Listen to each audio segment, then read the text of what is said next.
नारायण नारायण। आज का विषय है कर्म मार्ग से जाते समय नाम की अत्यंत ज़रूरत है। परमार्थ साधने के लिए बड़ी उदार वृत्ति चाहिए। जिसका मन विशाल है उसी को परमार्थ सत्ता है। जो मन से धनवान हो वही संत बनेगा। गृहस्थ आदमी घर में जो कुछ हो वह सब का सब न दे डाले, यह सही है। लेकिन मौका पड़ने पर सब दे डालने की उसके मन की तैयारी तो होनी ही चाहिए, यह भी उतना ही सही है। वास्तव में भगवान को सर्व देने की अपेक्षा स्व देना सीखो। स्व देने के बाद सर्व न दें तो भी कोई हर्ज नहीं होता, क्योंकि फिर वह हमारे मालिकी की तरह की रह ही नहीं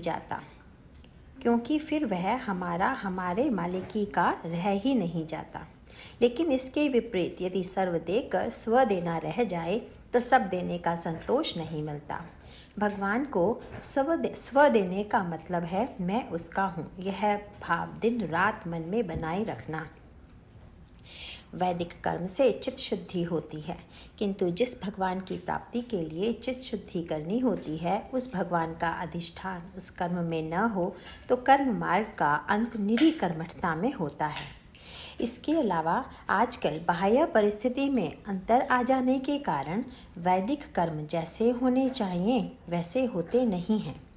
अतः कर्म योग से जाते समय कर्म की पूर्तता हो, इसलिए आज भगवान के नाम की अत्यंतिक आवश्यकता है।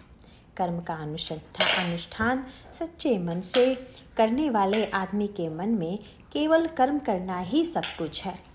यह जो कर्मठता की भावना उत्पन्न होती है उसके बारे में सिर्फ मेरा आक्षेप है। अन्यथा कर्म मार्गी मनुष्य के अनुशासन के प्रति और संयम के प्रति मेरे मन में आदर ही है। बस एक राम नाम लिया तो सारे धर्म बंधन माफ हो गए, ऐसा समझना ठीक नहीं है।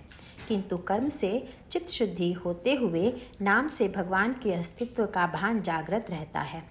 इतना ही नहीं बल्कि पूर्ण चित्त शुद्ध होकर कर्म के गल जाने के बाद सिर्फ नाम ही बचा रहता है और हम भगवान के साथ एक रूप हुए कि चित्त उसमें विलीन हो जाता है।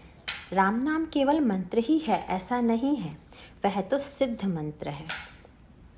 वह भगवान तक ले जाता है। इतना ही नहीं, वह भगवान को हमारे पास खींच लाता है। यह मेरा प्रत्यक्ष अनुभव है।